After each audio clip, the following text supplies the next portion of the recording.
Buenos días y bienvenidos al canal de la plataforma Alérgenos en Alimentos. En este video vamos a estar hablando sobre los conceptos básicos de lo que son las alergias y los alérgenos alimentarios. Vamos a ver primero cómo se clasifican las alergias alimentarias. Este gráfico lo que muestra es la clasificación de las que se llaman reacciones adversas a los alimentos, que se clasifican básicamente en tres grandes grupos, que son las de origen microbiano, que pueden ser tanto patologías producidas por la infección propiamente dicha de una bacteria, como puede ser el caso de la salmonela, o puede ser también producida por toxinas, o sea, por ahí en este caso la bacteria no necesariamente está viva, pero sí uno ingiere toxinas que pueden estar preformadas. Por otro lado están las reacciones de origen no inmunológico, que se conocen también como intolerancias, y que básicamente pueden ser de dos tipos. Pueden ser de origen metabólico. Esto es importante porque muchas veces se confunde esto con las alergias, que es el típico caso de la intolerancia a la lactosa. Esto es una patología de origen metabólico que lo que pasa es una deficiencia en ciertos individuos de una enzima que es la lactasa. Por lo tanto, por ejemplo, al ingerir leche, al no tener la lactasa, la lactosa no se puede metabolizar y termina provocando un síndrome de tipo digestivo. Por otro lado están también las de origen no inmunológica pero toxicológicas. Un caso típico es el envenenamiento que se llama escombroide, que está asociado a ciertas especies de peces, por ejemplo el atún, que contienen un contenido bastante alto de histamina, y por ahí, por algún tipo de contaminación también microbiana, esa histamina se transforma, histidina se transforma en histamina, y entonces uno puede estar ingiriendo altas dosis de histamina, y acá también por ahí se puede llegar a confundir con una alergia alimentaria. Y por un tercer grupo son las reacciones adversas de tipo inmunológica, que son las hipersensibilidades, y que pueden ser o bien no mediadas por IgE. Un caso típico es el de la enfermedad celíaca, y finalmente las que son mediadas por inmunoglobulina E, que estas son las alergias alimentarias verdaderas. Esta es otra forma de clasificar, porque es importante tener en cuenta que básicamente, en el estudio de las enfermedades puede haber distintas formas de clasificar una misma enfermedad. Esto obviamente se hace desde el punto de vista del estudio y desde el punto de vista del abordaje para entender, digamos, una enfermedad. Pero no hay una sola forma de clasificarlas. En este caso, fíjense que se clasifican en enfermedades, en reacciones también adversas a los alimentos, y acá la clasificación es o genéricas o específicas. En el caso de las genéricas son patologías o algún tipo de condición o reacción, y que esto compete a la gran mayoría de los individuos. O sea, todo el mundo que ingiere, por ejemplo, un tóxico, un compuesto tóxico como el arsénico, va a reaccionar de forma adversa. Ya casos más del tipo farmacológico, para la ingestión de, una gran dosis de cafeína o de aspirina, todo el mundo reaccionaría mal. En cambio hay otras que son las específicas, no todo el mundo va a reaccionar de la misma manera, y acá y justamente en este caso están las alergias alimentarias. No todo el mundo es alérgico. De hecho, una alergia es básicamente una reacción del sistema inmune, una una reacción que no tendría por qué ser así. O sea, básicamente el sistema inmune lo que hace es confundir un alimento con algo a lo que se tiene que defender. De hecho, el tipo de respuesta de la inmunoglobulina E está desarrollado básicamente para responder a, sobre todo, infecciones por parásitos. O sea, básicamente el sistema inmune, por alguna reacción no del todo hasta el momento conocida, confunde, digamos, a un alimento con un parásito y de esa forma reacciona o genera una reacción inmunológica. Bueno, vamos a ver un poco de la fisiopatología de esta enfermedad.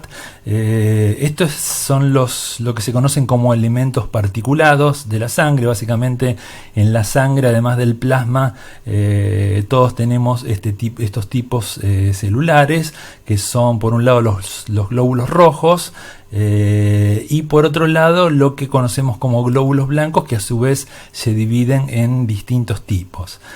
Uno de esos tipos, esto uno lo puede ver por ejemplo cuando le hacen un hemograma. Si uno va a lo que es la fórmula leucocitaria, va a ver que los glóbulos blancos están divididos en distintos tipos. Uno de esos tipos son los basófilos, que es un tipo celular que cuando está en la sangre se conoce como basófilo, cuando está en el tejido se conoce como mastocito, pero es básicamente el mismo tipo celular.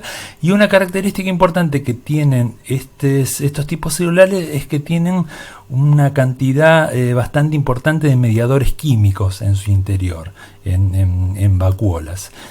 Cuando estos mediadores químicos, el más conocido por ahí es la histamina, pero hay también otros tipos.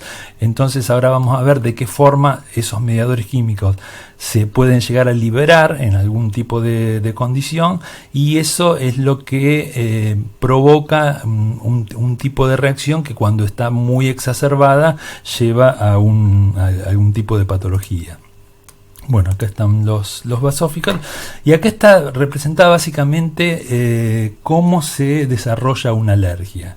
O sea, como habíamos dicho, en algunos individuos, no en todos, al tener un primer contacto con algún tipo de proteína, que bueno, en esa condición patológica se denomina alérgeno, va a desencadenar toda una serie de mecanismos inmunológicos, a través de los cuales, o sea, en un primer contacto con ese alérgeno, lo que se desarrolla es todo un tipo de reacción inmunológica que en definitiva lleva a la producción de estas inmunoglobulinas E, que van a ser específicas para reaccionar entonces con ese alérgeno. Entonces, a partir de ese momento, a partir de que una persona se sensibilizó con ese alérgeno, ya va a tener, digamos, en circulación un contenido, una cantidad relativamente alta puede ser, de esa inmunoglobulina E. Entonces, la segunda vez, o sea, la segunda o subsecuentes veces que entonces esa persona entra en contacto con ese alérgeno, que puede ser, el contacto puede ser, qué sé yo, por inhalación en el caso de las alergias estacionales, como las alergias al polen, o en el caso específico de los alimentos, entonces la vía de ingreso al organismo es a través de un alimento. Entonces, en la segunda o subsecuentes veces, ese alérgeno va a reaccionar. Digamos, algo importante de estos inmunoglobulinas E es que justamente en estos tipos celulares que veíamos antes, que son los basófilos, tienen receptores en la membrana para estas inmunoglobulinas E. Entonces, estas inmunoglobulinas E van a estar localizadas a nivel de los receptores de esos basófilos o mastocitos. Entonces, en un segundo contacto con ese alérgeno entonces ahora va a reaccionar con estas inmunoglobulinas C que están alojadas a nivel de la membrana. Es importante que por lo menos tiene que reaccionar con dos. Por lo tanto, los alérgenos tienen que tener un determinado tamaño molecular. Por ahí si hay un compuesto que es muy chico, a lo mejor puede llegar a reaccionar con uno, y en ese caso no se produciría la liberación. Pero en el caso de que sea suficientemente grande, como es el caso de las proteínas, entonces, bueno, al reaccionar con dos inmunoglobulinas C situadas a nivel de la membrana del basófilo, se produce entonces una gran liberación de estos mediadores químicos que tienen todo un efecto farmacológico a nivel de los vasos sanguíneos y en definitiva efectos clínicos. Bueno, acá está representado básicamente lo mismo, nada más que está dividido de una forma distinta, pero vemos, bueno, acá básicamente lo que decíamos, ese tipo celular que es el basófilo, con todos los gránulos de mediadores químicos. En este caso está sobre todo resaltado el tema de la histamina, las inmunoglobulinas E que están localizadas a nivel de esos receptores. Esto es el contacto con el alérgeno y bueno, subsecuentemente lo que pasa entonces es esta gran liberación de mediadores químicos que básicamente lo que tienen es un efecto inflamatorio bastante importante. Acá, bueno, básicamente está representado lo mismo, pero a mí me pareció interesante este gráfico, sobre todo porque lo que muestra, esto básicamente es la luz intestinal. Entonces, bueno, cuando uno ingiere un alimento y en ese alimento están presentes entonces esas proteínas que son alergénicas para este individuo en particular, primero hay una degradación, porque a nivel del lumen intestinal hay toda una serie de proteasas que degradan a las proteínas. Y bueno, posteriormente esa proteína degradada ingresa al interior del organismo, que es donde se producen todas estas reacciones que describíamos recién. Pero lo importante acá es que en general las proteínas, después vamos a ver un poco más en profundidad, pero hay una cierta asociación entre lo que son las proteínas que son más estables tanto al calor como a la degradación por proteasas con el potencial alergénico.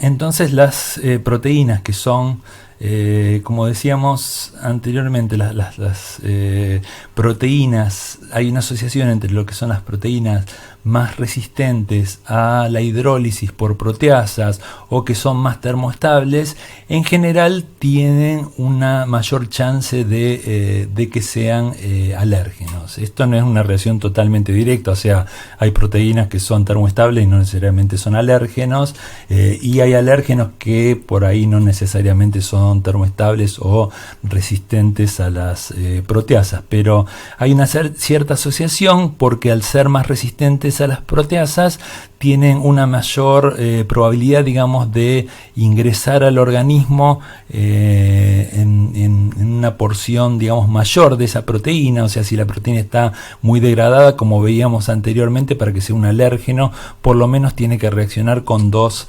inmunoglobulinas E situadas a nivel de las membranas de los basófilos. Entonces, mientras más chicas sean, menos chances va a haber de que se produzca eso, y por lo tanto, mientras más resistentes a las proteasas sean, mayor va a ser el tamaño de ese péptido, ya porque es la proteína que está degradado, de ingresar al organismo y provocar o actuar como un alérgeno. Bueno, ¿cuáles son las manifestaciones clínicas? Esto va a depender mucho de a qué nivel se produzca esa reacción que veíamos antes, o sea, esa liberación de una cantidad bastante grande de histaminas, de tal forma que esos síntomas pueden manifestarse a nivel de la boca o del tracto, digamos, superior. puede ser a nivel de las vías aéreas. Acá en este caso generalmente se conoce como síndrome de alergia oral, que lo que uno ve más que nada es, bueno, que una persona que ha experimentado este tipo de reacción se le hinchan bastante los labios. Si esto ocurre a nivel de las vías aéreas, entonces el síndrome va a ser más de tipo asmático, y si ocurre a nivel del tracto digestivo, puede verse, digamos, a nivel de manifestaciones clínicas, vómitos, dolores así de estómago, diarrea, y si ocurre a nivel de la piel, es lo que se conoce como un rash cutáneo, que lo que uno ve básicamente es que un enrojecimiento y hasta una pequeña inflamación de la piel. Bueno, acá están ya, bueno, acá está en castellanos, o sea, a nivel respiratorio puede haber congestión nasal, estornudos, asma, tos, sibilancias. A nivel cutáneo, inflamación de la boca, la lengua, la cara y la garganta, urticaria, erupciones, enrojecimiento y prurito, que es la picazón, digamos, de la piel. A nivel gastrointestinal, entonces puede haber dolor, digamos, de estómago, diarrea, náuseas, vómitos y cólicos. Y lo que es la forma más grave, digamos, de este tipo de reacción alérgica es lo que se conoce como shock anafiláctico, que es una condición bastante grave que puede llevar, si no es controlada, a la muerte. Este tipo de sintomatología, como vemos, se divide, depende de la edad, así, o sea, como se ve, acá está dividido, sobre todo, bueno, para lo que son los chiquitos, está dividido por edades de 0 a 3 años o de 3 a 15 años. En lo que son los más chiquitos, sobre todo, vemos que hay una frecuencia bastante elevada, sobre todo de lo que son las dermatitis atópicas, un poco menos de urticaria, y estos síntomas más graves que no es que no pasen, pero se dan por ahí con un poco menos de frecuencia. Ya en chiquitos un poco más grande es más importante la urticaria, también se da dermatitis atópica, y acá ya se empieza a ver la sintomatología un poco más grave, que es representada por el asma o por el shock anafiláctico. Bueno, acá vemos también cuáles son las distintas sintomatologías y algunas fotos de qué tipo de reacciones estamos hablando. Acá vemos que hay un gran hinchazón a nivel de los labios. Esto es lo que se conoce como rash cutáneo.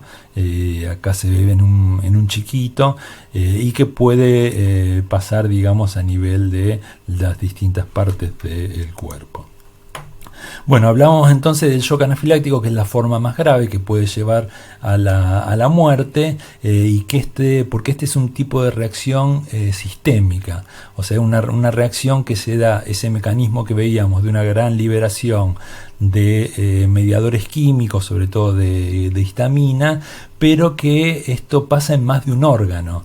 Entonces, digamos, hay una demanda o una situación de estrés para, digamos, todo el organismo, que en casos más graves, en caso de que sean muchos los órganos, podría llevar a la muerte. Lo que se ve es un eritema, un enrojecimiento, pero ya difuso, digamos, a nivel de todo el cuerpo, edema, o sea, también un hinchazón a nivel de todo el cuerpo, que puede llevar en casos graves a broncoespasmos o a edemas de laringe, que lo que hace es que se puede llegar a cerrar la laringe y puede haber dificultades bastante importantes para respirar.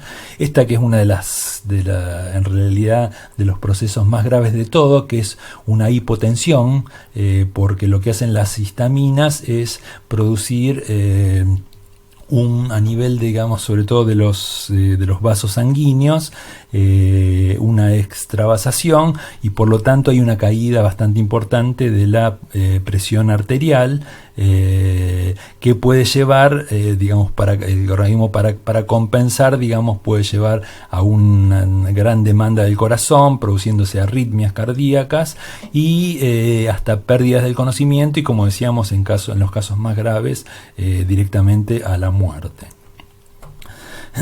Bueno, esto es más que nada anecdótico, pero esto es lo que pasa muchas veces con personas que ya han tenido un episodio grave de alergias alimentarias, sobre todo en sus formas más graves, que pueden ser en la forma de shock anafiláctico o fenómenos así de tipo asmáticos, y que, digamos, como esto es una reacción que sobre todo se da en un periodo de tiempo bastante corto, o sea, desde que uno ingiere el alérgeno, en este caso el alimento, hasta que se dan ese tipo de reacciones, muchas veces no hay tiempo, digamos, de llamar a un médico, que venga un médico, o recurrir a un servicio de guardia. Entonces las personas que ya han tenido un episodio grave, generalmente entonces el médico lo que les indica es este tipo de adminículos, digamos, que es un fármaco que se llama EpiPen en su presentación, digamos, comercial, y que básicamente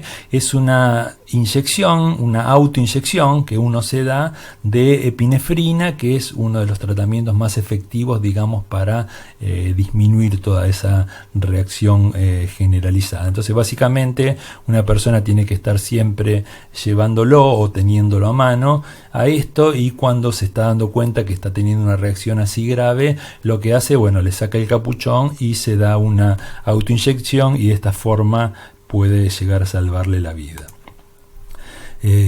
Bueno, vamos a ver un poco cuál es la relación entre la dosis que uno ingiere de un alérgeno y la severidad de las reacciones. Y esto yendo por ahí, adelantándonos un poco, para mostrar por qué por ahí es tan difícil, porque digamos hay todo un gran problema a nivel mundial, sobre todo en el tema de las regulaciones de los alérgenos, relacionado con cuál sería el límite máximo permitido para un alérgeno, o el umbral a partir del cual puede llegar a ser peligroso. Y esto es muy difícil de determinar, y vamos a ver un poco por qué. En este caso, lo que está graficado acá es, digamos, si uno a una persona, esto es a un individuo en particular que es alérgico, ¿no? Entonces, si uno lo expone o le hace ingerir, digamos, dosis crecientes de ese alérgeno, esta figura representa cómo va siendo la respuesta. Entonces, digamos, para este caso en particular, para una, digamos, a cantidades bajas se empiezan a producir reacciones más leves. A medida que va aumentando la dosis, digamos, esas reacciones leves se pueden transformar en moderadas, y a una dosis, digamos, muy alta, entonces ya entramos en las reacciones más del tipo severa. Digamos, esto sería una curva así como de tipo sigmoidea. Pero digamos, para una misma persona esto puede llegar a cambiar. O sea, esta no es una curva que es siempre la misma para un individuo en particular.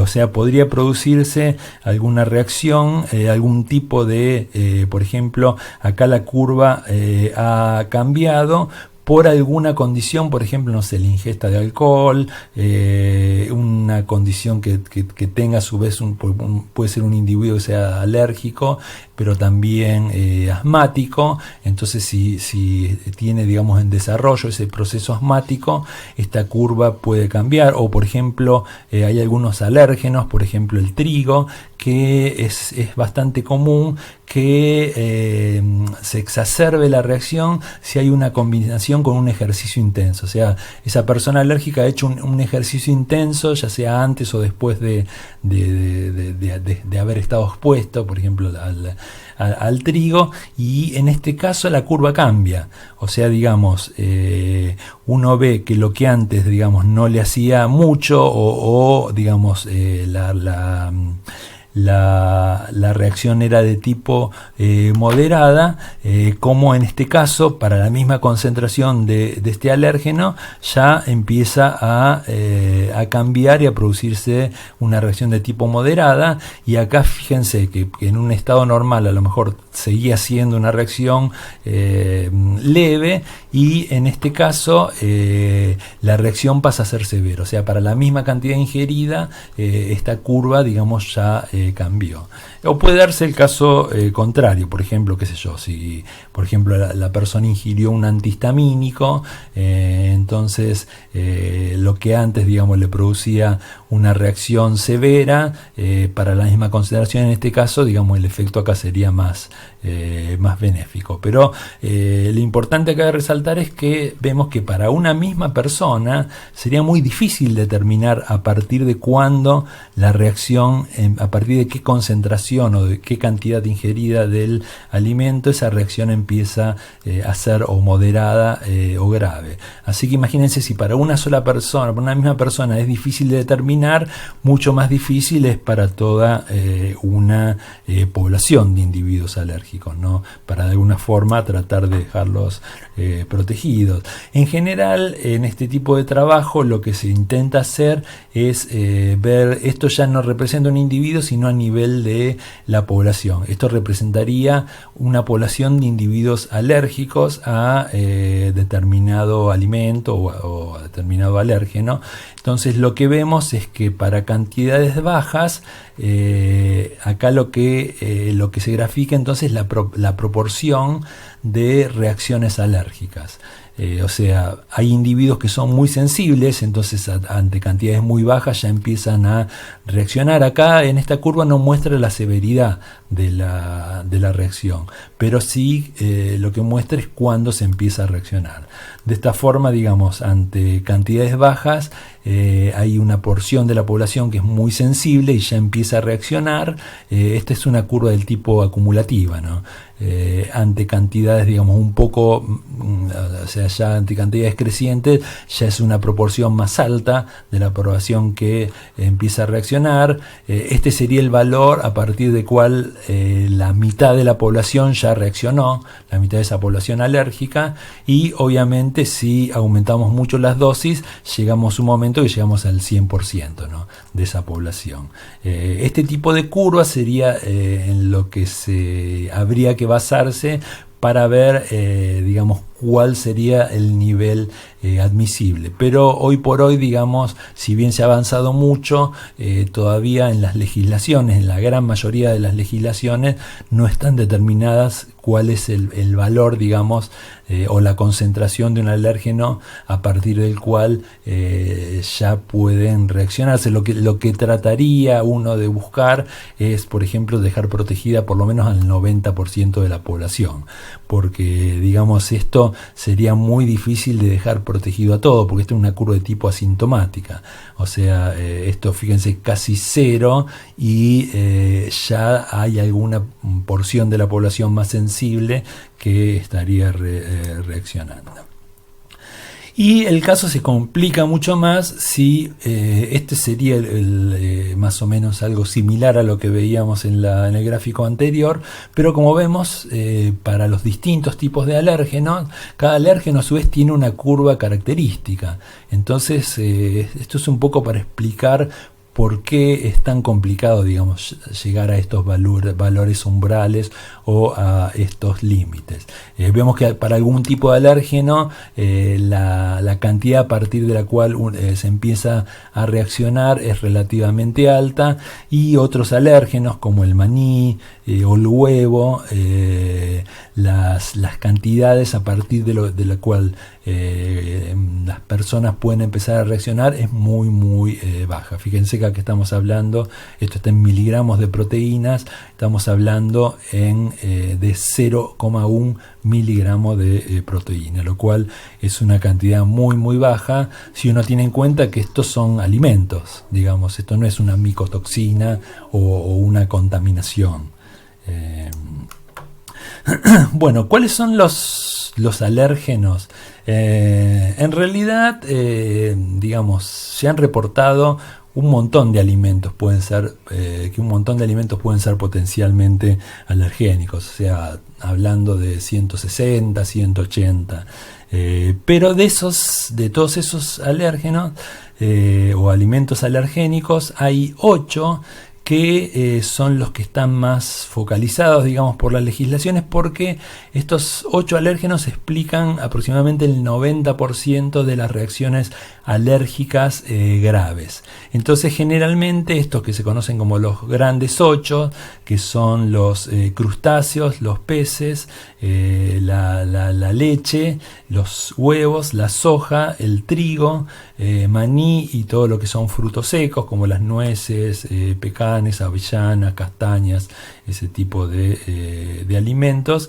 Estos entonces explican el 90% de las reacciones alérgicas graves y son los que generalmente están incluidos en las regulaciones, que eso es un tema que vamos a ir viendo en otros videos.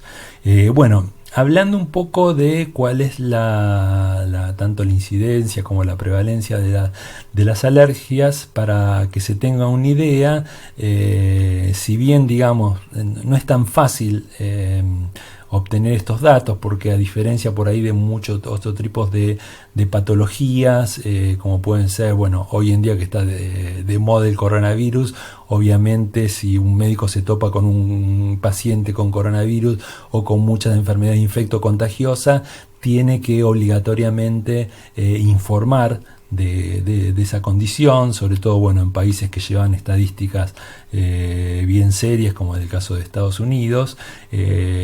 Las alergias no son de información obligatoria, por lo cual es un poco más difícil de relevar, pero en estudios que se han hecho se llega a la conclusión de que aproximadamente entre un 3 y un 4% de los adultos son alérgicos a algún tipo de alimento. Esta prevalencia es mayor en los niños pequeños, llegándose a un 6, 7 u 8%.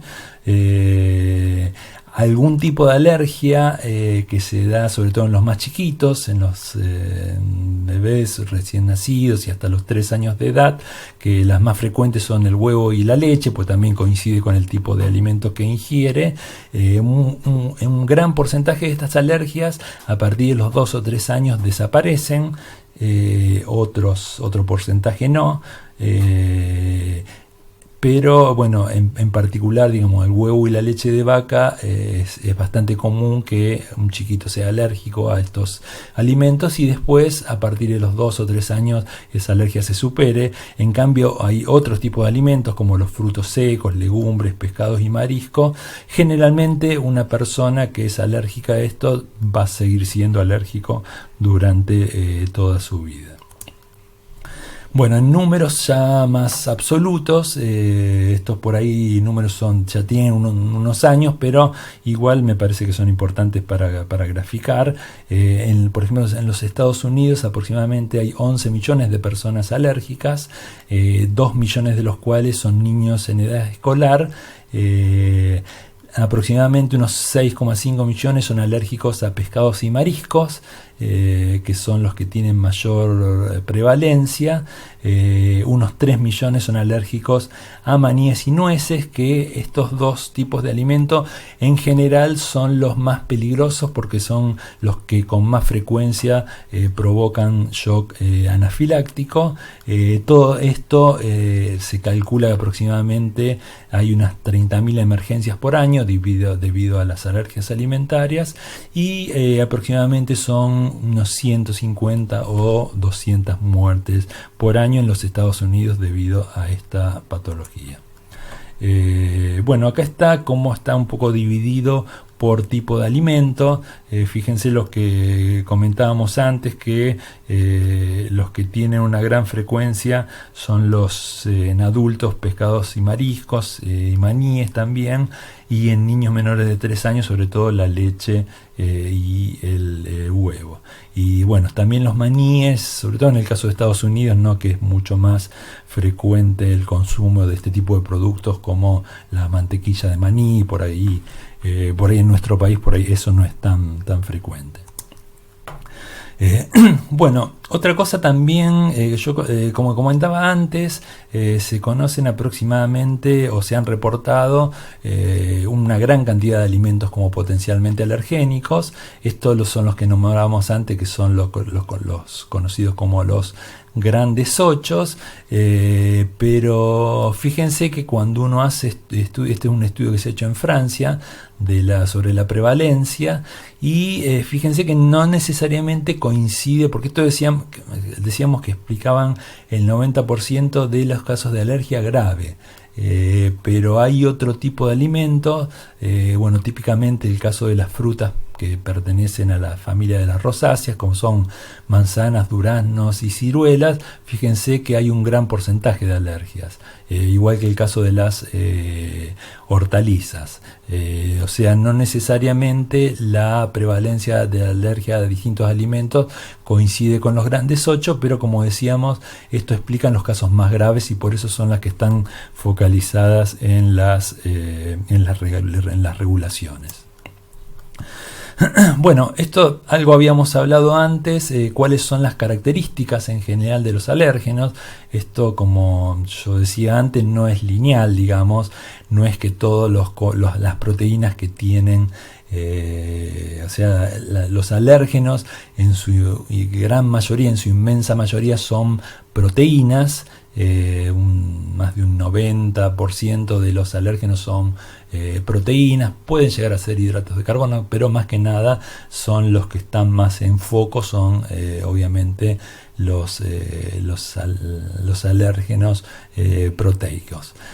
Como decía, no necesariamente todas las proteínas que tengan estas características van a ser alérgenos, y no todos los alérgenos tienen estas características, pero en general lo que se ve es que generalmente los alérgenos tienen bajo peso molecular, hasta 60 kilodalton.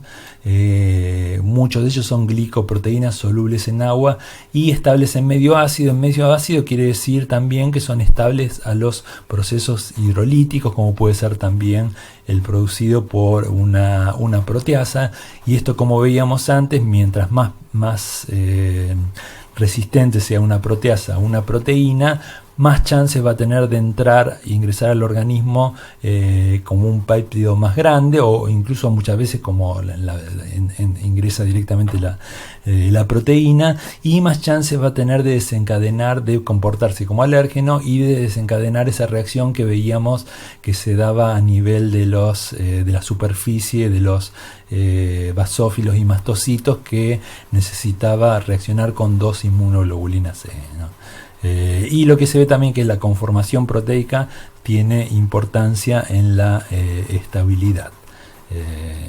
Esto lo que quiere decir es que muchas veces, dependiendo del tipo de proteína o del tipo de aminoácidos que tiene, o sea, por ejemplo, una proteína que tenga un gran contenido de aminoácidos azufrados, los aminoácidos azufrados tienen tendencia a formar puentes, digamos, covalentes, y eso le da una mayor estabilidad a la proteína. Entonces muchas veces, por ejemplo, las proteínas que tienen un gran contenido de estos aminoácidos azufrados tienen mayor probabilidad de terminar siendo un alérgeno, ¿no? Bueno, esto es a través de todos los estudios que se han llevado a cabo. Generalmente se asocian las proteínas estas alergénicas con lo que se conoce como superfamilias de proteínas. O sea, hay familias de proteínas que tienen determinadas características y que se ha visto que tienen una mayor probabilidad de ser alérgenos. Bueno, este es el caso de las prolaminas, que son proteínas que están presentes en vegetales, las tropomiosinas, que son proteínas que están, por ejemplo, en los crustáceos, también están en los insectos, bueno, y otros tipos también, cupinas, profilinas. Pero lo importante es que, digamos, hay proteínas que, si un alimento tiene ese tipo de proteínas pertenecientes a estas superfamilias, es muy probable que ese alimento también sea alergénico. Bueno, es uno de los estudios que en realidad son los que son los más interesantes desde el punto de vista científico, porque permitirían correlacionar un tipo determinado de alimento con su potencial de ser un alérgeno, ¿no? Esta es otra nomenclatura que se usa mucho por ahí, qué sé yo, si ustedes llegan a ver trabajos científicos, es una nomenclatura que van a ver, que la verdad que no es de lo más feliz, porque por ahí no se correlaciona la nomenclatura con, como veíamos antes, el tipo de proteína, ¿no?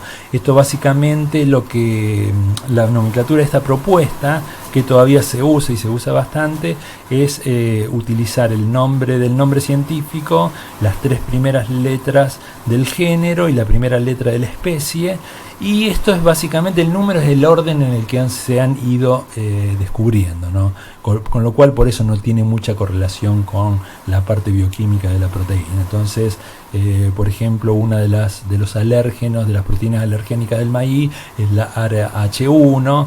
Esto es obviamente, como es español, el melocotón lo es el durazno, que es el nombre del género y de especie es Prunus persica. Entonces es Pru P. Este es el que se ha descubierto en tercer lugar, por eso se lo ha denominado. O en el caso de la manzana, que es Malde, por Malus domestica, y así sucesivamente.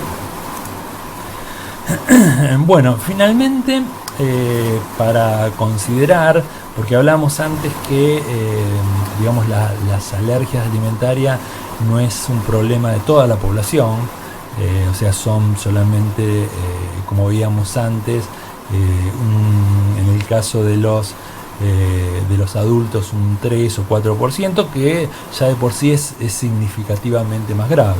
Pero si uno trata de abordar el problema desde el punto de vista de lo que es la tecnología de alimentos y lo que es una empresa de alimento, uno podría llegar a querer considerar, pero esto es un problema, ¿cuál es la importancia que tiene para la tecnología de alimentos?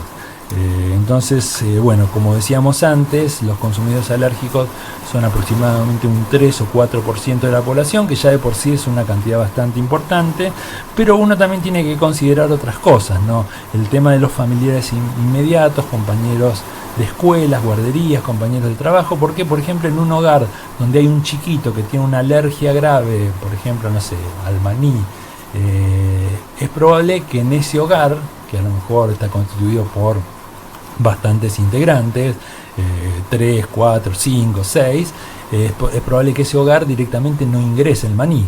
Entonces acá, el tamaño del problema obviamente es mucho más grande, y más grande si uno tiene en cuenta todavía todo un círculo dado por los familiares más lejanos, por todo el sistema escolar. Este es un tema que todavía en nuestro país no está debidamente abordado, pero realmente es todo un problema, ¿no? Cuando, por ejemplo, en una escuela hay uno o más chiquitos que tienen alguna alergia grave a algún tipo de alimento, ¿no? La comunidad de por sí, los hospitales, esto también es un problema que no está, o los servicios de alimentación, todavía hay mucho desconocimiento sobre este tema, o en los hospitales, que hoy por hoy todavía, imagínense, ingresa un paciente que es alérgico, no necesariamente a lo mejor por un problema relacionado a la alergia, pero a lo mejor requiere una internación. ¿Cómo se lo alimenta? ¿No? Porque, obviamente en la gran mayoría de los hospitales no están preparados para tener que suministrarle una dieta específica a un paciente específico, ¿no? Así que, como vemos, el tamaño del problema puede llegar a ser considerablemente más grande. Muchas gracias por la atención. Obviamente este es uno de las temáticas abordadas.